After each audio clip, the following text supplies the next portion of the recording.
मोहतरम सामीन, अस्सलामु अलैकुम वरहमतुल्लाहि वबरकातुहू। अल्लाह ताला फरमाते हैं, अल्लाहु खालिक़ु कुल्लि शैइन व हुवा अला कुल्लि शैइन वकील। अल्लाह हर चीज का पैदा करने वाला है और वही हर चीज पर कुदरत रखने वाला है।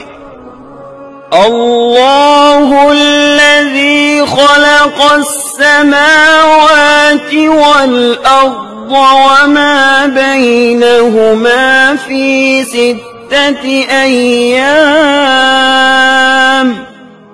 सुम्मा इस्तवा अलल अर्श। अल्लाह ताला वो है जिसने आसमानों, जमीन और उनके दरमियान की सब चीजों को 6 दिन में पैदा कर दिया, फिर अर्श पर जलवा फरमा हुआ। मजीद अल्लाह ताला सूरतुल हदीद आयत 4 में फरमाते हैं, वही है जिसने आसमानों और जमीन को 6 दिन में पैदा किया, फिर अर्श पर जलवा फरमा हुआ। वो खूब जानता है उस चीज को जो जमीन में जाए और जो उससे निकले और जो आसमान से नीचे आए और जो कुछ उसमें चढ़कर जाए, और जहां कहीं तुम हो वो तुम्हारे साथ है और अल्लाह तुम्हारे आमाल को देख रहा है। इसी तरह अल्लाह ताला सूरह हूद आयत 7 में फरमाते हैं, और अल्लाह ही वो जात है जिसने 6 दिन में आसमानों और जमीन को पैदा फरमाया और उसका अर्श पानी पर था। इमाम अहमद बिन हम्बल रहमतुल्लाह अलैह ने अबू रजीन उकैली से बयान किया है, उन्होंने कहा, ऐ अल्लाह के रसूल सल्लल्लाहु अलैहि वसल्लम, आसमानों और जमीन को पैदा करने से पहले हमारा परवरदिगार कहां था? आपने फरमाया, अमा में था, यानी अल्लाह के सिवा कुछ भी न था। न उसके ऊपर हवा थी और न उसके नीचे हवा थी, मतलब ये कि कुछ न था। फिर उसने पानी पर अपना अर्श पैदा किया। गोया ये थी मखलूक की इब्तिदा। इमाम अहमद, इमाम तिरमिजी, इमाम अबू दाऊद और बहुत से दूसरे मुहद्दिसीन रहमहुमुल्लाह ने सैयदना उबादा बिन सामित रजी अल्लाह अन्हु की रिवायत बयान की है। वो कहते हैं, मैंने रसूल अकरम सल्लल्लाहु अलैहि वसल्लम को फरमाते हुए सुना। आप फरमा रहे थे, बिला शुबा अल्लाह ने सबसे पहले कलम को पैदा किया, फिर अल्लाह ने उसको हुक्म दिया, लिख। चुनाचे वो उसी वक्त चल पड़ा और क़यामत के दिन तक होने वाली हर चीज लिख दी। ये अल्लाह ताला का इल्म था जिसको कलम ने उसके हुक्म के मुताबिक लौहे महफूज पर लिखा। इमाम मुस्लिम रहमतुल्लाह अलैह ने सैयदना अब्दुल्लाह बिन अम्र बिन आस रजी अल्लाह अन्हुमा की रिवायत बयान की है। उसमें सबसे पहली चीज के बारे में वजाहत की है और जमहूर फुकहा की राय भी यही है।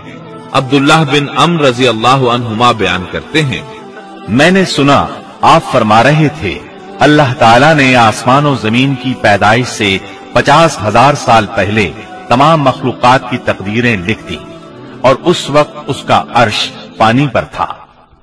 इस हदीस मुबारक से वाज़ेह हो गया कि सबसे पहले पानी और फिर पानी पर अर्श पैदा किया गया, फिर कलम की पैदाइश हुई, उसने तकदीर तहरीर की, फिर आसमान और जमीन की तख्लीक हुई। और जिस हदीस में आया है कि इब्तिदा में कलम को पैदा किया गया, उसका मतलब ये है कि इस जहान की मखलूकात में सबसे पहले इसका नंबर है, न कि बाकी तमाम जहानों की मखलूकात में पहला नंबर है। और इसका तज़किरा बुखारी शरीफ की इस हदीस में है। यमन से आए हुए एक वफ्द ने रसूलुल्लाह सल्लल्लाहु अलैहि वसल्लम से कहा, हम आपके पास दीन की समझ और इब्तिदाई खलक के बारे में पूछने के लिए आए हैं। ये कि सबसे पहले क्या चीज थी? आपने फरमाया, अल्लाह था, उससे पहले कोई चीज न थी, उसका अर्श पानी पर था, फिर उसने लौहे महफूज पर हर चीज लिख दी और आसमान और जमीन को पैदा किया। यानी इब्तिदा में पानी पर अर्श की तख्लीक हुई, फिर कलम की पैदाइश हुई, उसने सब कुछ लिख दिया। उलमाए किराम का बयान है, कलम के फौरन बाद लौहे महफूज को पैदा किया गया। चुनाचे कलम ने लौहे महफूज में हर चीज लिख दी। इसके बाद कायनात की बाकी मखलूकात اور آسمان و زمین کی پیدائش معرض وجود میں آتی گئی۔ اشیاء کی پیدائش والی ترتیب میں علماء کرام کے کئی اقوال ہیں، اور ہم نے آپ کے سامنے جمہور علماء اور فقہا کی پسندیدہ اور راجح ترتیب پیش کی ہے۔ آسمان اور زمین کی مخلوقات کی ترتیب کیا ہے، اس بارے میں امام مسلم رحمت اللہ علیہ نے سیدنا ابو ہریرہ رضی اللہ عنہ کی روایت پیش کی ہے۔ وہ کہتے ہیں، نبی اکرم صلی اللہ علیہ وسلم نے میرا ہاتھ پکڑا اور فرمایا، اللہ تعالیٰ نے ہفتے کے دن مٹی کو پیدا کیا، اتوار کے دن زمین میں پہاڑ، پیر کے دن درخت، منگل کے دن تکالیف، مصائب، جراثیم اور بیماریاں، بدھ کے دن نور کو، جمعرات کے دن زمین میں چوپایوں کو پھیلا دیا، اور تمام مخلوقات نے جمعے کے دن کی آخری گھڑیوں یعنی عصر سے رات کے درمیان میں آدم علیہ السلام کو پیدا کیا۔ مطلب یہ کہ ابتدائے آفرینش میں جن مخلوقات کی تخلیق ہوئی ان میں سے آخری مخلوق انسان تھا۔ اس حدیث میں مختلف حالات کو نہایت وضاحت سے بیان کیا گیا ہے۔ اس سے بخوبی پتہ چل گیا کہ ابتدائی مخلوقات کی ترتیب کیا تھی۔ ان میں سے آخری نمبر آدم علیہ السلام کا تھا، جبکہ آدم علیہ السلام نسل انسانی میں سب سے پہلے اور تمام انسانوں کے باپ ہیں۔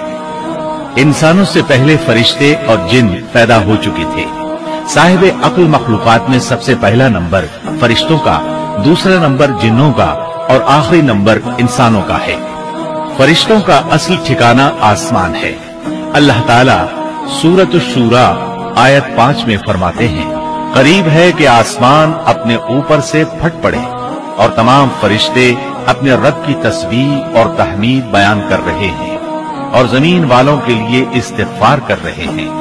خبردار، اللہ تعالیٰ معاف کرنے والا، رحمت کرنے والا ہے۔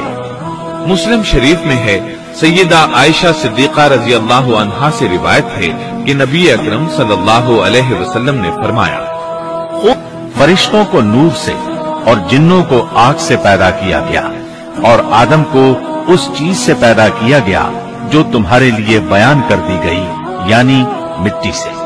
فرشتوں کی تخلیق کے بعد جنوں کو پیدا کیا گیا۔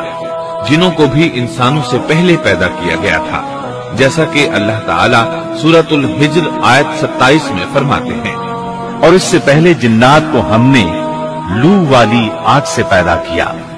جنات کے بارے میں بہت زیادہ آیات و احادیث موجود ہیں۔ اللہ تعالیٰ فرماتے ہیں، اور جنات کو آگ کے شعلے سے پیدا کیا گیا۔ مارج آگ کے بھڑکتے شعلے کے کنارے کو کہتے ہیں۔ گویا جنوں کو آگ کی جڑ سے نہیں بلکہ آگ کے شعلوں کے کنارے سے پیدا کیا گیا ہے۔ قرآن مجید میں اللہ تعالیٰ نے ابلیس شیطان کا قول نقل کیا ہے، تو نے مجھے آگ سے پیدا کیا۔ اسی طرح پہلے بھی بیان ہو چکا ہے کہ اللہ نے فرمایا، اور اس سے پہلے جنات کو ہم نے لو والی آگ سے پیدا کیا۔ یہ ہے جنات کی اصل اور بنیاد۔ ابلیس ملعون بھی جنات میں سے ہے، اور اس مسئلے میں کسی کو تردد اور شبہ نہیں ہونا چاہیے، اس لیے کہ قرآن مجید میں ہے، اور ابلیس جنوں میں سے تھا۔ مطلب یہ کہ وہ فرشتوں میں سے نہیں تھا۔ حسن بصری رحمت اللہ علیہ فرماتے ہیں، وہ پلک جھپکنے کے برابر بھی فرشتوں کی جنس میں داخل نہیں ہوا، اور نہ ہی وہ کبھی فرشتوں میں شمار ہوا ہے۔ وہ جنات میں سے ہے کیونکہ اس نے خود اقرار کیا تھا، اے اللہ، تو نے مجھے آگ سے پیدا کیا ہے۔ اگر یہ فرشتہ ہوتا تو اس وقت کہتا، اے اللہ، تو نے مجھے نور سے پیدا کیا ہے۔ اس لیے ابلیس کا جن ہونا روز روشن کی طرح عیاں ہے۔ سیدنا عبداللہ بن عمرو رضی اللہ عنہما اور سیدنا عبداللہ بن عباس رضی اللہ عنہما فرماتے ہیں، آدم علیہ السلام سے 2000 سال پہلے جنات پیدا کیے گئے۔ وہ ہماری اس زمین پر رہائش پذیر تھے۔ آہستہ آہستہ وہ فسق و فجور میں مبتلا ہو گئے۔ جب وہ فتنہ فساد میں حد سے بڑھ گئے، ناحق خون بہانے لگے، تو اللہ تعالیٰ نے ان کی طرف فرشتوں کا عظیم لشکر بھیجا۔ ان سے جنات کی زبردست مارکا آرائی ہوئی۔ اس مارکا آرائی میں فرشتوں نے جنات کو تہس نہس کر دیا، اور وہ سمندروں کی جزیروں میں پناہ لینے پر مجبور ہو گئے۔ जमीन के हर बड़े आजम से उन्हें जिला वतन कर दिया गया।